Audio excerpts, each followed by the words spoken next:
Ito po, guest po ni Karen Davila, si Redon. Pinapanood ko nga yung balitaktakan nila. Ang lakas barahin ni Karen Davila, no? Sabi ko, teka muna. Mukhang may shifting na nagaganap. Ha? Mukhang yung stance po ng mga media nagbabago na po dito, no? Hindi na rin maatim ng mga amo nilang oligarko, na matuloy. Kumbaga, nakita na po nila na walang patutunguhan yung patuloy nila. Ganito po kasi yung, 'di ba? Gusto nila lahat mapabagsak muna yung mga Duterte. Pero dahil wala na pong chance na mapabagsak nila yung mga Duterte, yun na po ang laban nila, no? Yung sila na yung pumorma nakalaban ng Duterte pagdating sa 2028. Siyempre, yung sinasabi ko po kasama tong media. Or pwede rin naman na gustong magpabango, no? Na talagang anti-corruption na yung stance ni BBM. Supportive sila sa anti-corruption stance. Hindi natin matatantya Depende sa tutunguin. Pero tiyak na tiyak ko na itong mga dilawan, pumoporma na po to. Basta ngayon, ang pormahan nila, anti-corruption sila. Okay. Paano po yan? Paano po naging, ano po yung mga sinabi ni Karen Davila? Una, tinanong niya, bakit kayong mag-iimbestiga? Kayo nga involved, di ba? Mga congressman, pilit na pilit po. Kaya dapat talaga hindi po pwedeng sila mag-imbestiga. Thank you very much muna kay Ryan and Eddie na nagbigay sa atin ng $279. Boss, bago ako makatulog, unahin na kita manatiling gising. Yan. Ang weird ng headlines ng mainstream ngayon. Ano ba headline ng mga mainstream? yung mainstream media po, anti-corruption sila ngayon. Yan yung instance nila, no? Kasi alam nyo kung bakit nag-shift po sila sa anti-Duterte stance sila. Dati kasi sumasakay sila, anti-Duterte lang din sila Naiiwan po sila. Ang lumalabas po kasi ngayon na tayo lang yung totoong nagsasabi ng katotohanan, di ba? Tayo lang yung nagsasabi ng katotohanan kaya sila humahabol. Sabi niya dito muna tayo kay Karen. Sabi ni Karen kay Redon, bakit kayong mag-iimbestiga? Kayo nga mga involved, mga congressman. Tapos tinanong niya, si Saldi ko ba iimbitahin mo? Teka muna, bakit hanggang Saldi ko lang ka? Ako may nahalata ako sa media Si Saldi ko, lutang na po ang pangalan ngayon ni Saldi ko. Parang ang nangyayari, pero never po sila na isama po yung pangalan ni Martin Romualdez. Hindi kaya ang gagawin ng media, no? Si Saldi ko na yung magiging sakripisyo. Kasi kinakailangan po. Alam nga namang walang lumabas na masama sa mga hindi po kakagatin ng mga tao na walang congressman na involved. Mismo si BBM nagsabi na meron. Di ba? Ngayon, pinalulutang nila si Saldi ko, pero ang pinagtataka ko, ang tinitignan ko, bakit Saldi ko lang? Ayon kay BP Sara, team up yan Saldi ko yan, tsaka Martin Bakit ngayon si Saldi ko lang yung parang inaano nyo na, sige, yan ang, di ba? Sige, dito muna tayo, mamaya na natin suriin yun. Sabi ni Karen Davila, iimbestigahan mo ba si Saldi ko? Kita mo sagot na rin doon Pag involved, meron nakapagsabi na involved siya sa anomalya. Putya yung anomalya, ang sinasabi ni Redon, pag meron daw naging whistleblower. Talaga? Maghihintay kayo ng whistleblower? Wala kayong ideya? Walang direksyon?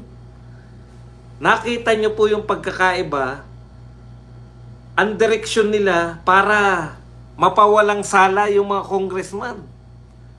O, tignan nyo, bakit daw imbestigahan si Saldico? Dinay best na niya. Ibig sabihin, yung SunWest, tinukoy ni Karen yung SunWest na 10 billion, mahigit 10 billion na nakuhang kontrata, hindi ba ang founder niyan si Saldico? Ay dinibest niya na po. Dito pa lang sa sagutan pa lang. Sa sagutan pa lang, ni Redon tsaka ni Karen Davila, dinibest na po. Dinibest na ni Redon. Ni Redon tuloy ni Saldico yung pagmamay-ari niya ng SunWest. Binara siya ni Karen Davila. Yung divest naman, ginagamit lang yan ng mga politiko para hindi sila, para makalusot sila na pwede pa rin silang kontraktor Ibig mo sabihin, hindi nyo iimbestigahan si Saldico. Yan yung tanong ni Karen Davila Pag may nakapagsabi po na involved siya sa anomalya, yun na nga. Sino magsasabi, no? Sino magsasabi na hindi siya na siya ay involved? Paano kayo makakakuha ng testigo na hindi siya involved? Yun na nga yun Redon Kaya nga, conflict of interest yung kayo mag-iimbestiga sa mga kapwa nyo congressman. Tanungan pa lang nyo ni Karen Davila, ayaw mo nang imbestigahan si Saldico Di ba? Ayaw niya nang imbestigahan dahil ipapatawag niya lang daw si Saldico kung may makakapagsabi na involved siya sa anomalyang transaksyon. Sino magsasabing involved siya sa anomalyang transaksyon? Meron tao na magsasabi dyan sa inyo? Aakusahan yung congressman? Paalala ko lang sa'yo rin doon. Ngayon ka lang umiepal Hindi ko alam kung congressman ko ng 19 Congress Pero hindi kita naririnig. Ipaalala ko lang sa'yo, Redon. No? Pag nag-imbestiga kayo dyan sa House of Representatives, hindi nyo lang kursunada yung sagot, kinokontempt nyo Tapos sasabihin mo pa na pag may nag-akusa kay Saldico, hindi nyo lang gusto yung sagot, kinokontempt nyo, pinapakulong nyo.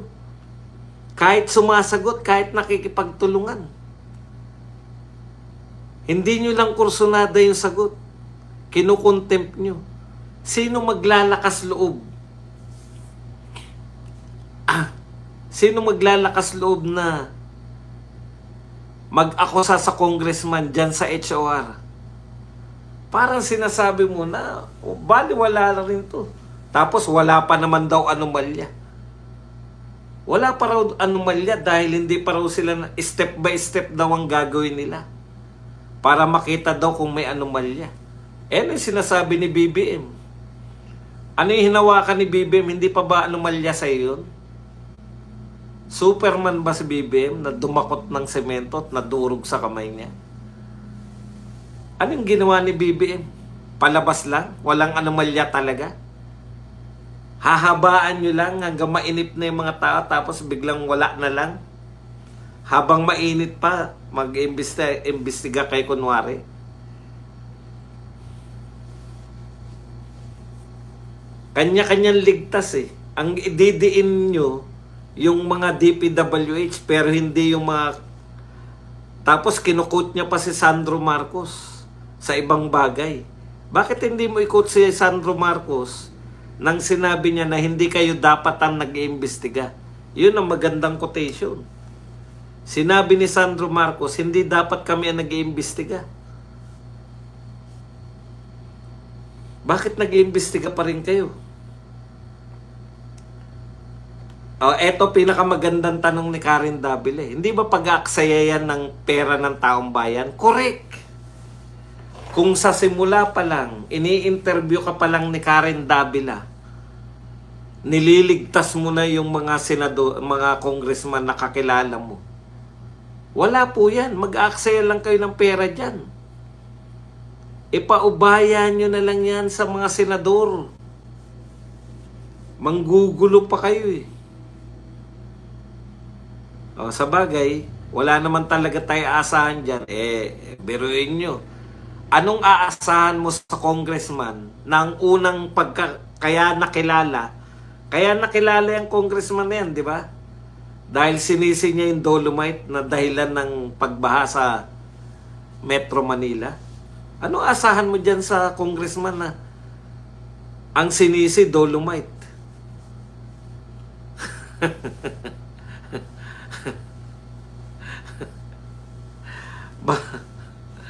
Ibig sabihin, bago magkaroon ng dolomite, walang baha sa Maynila. Utot mo.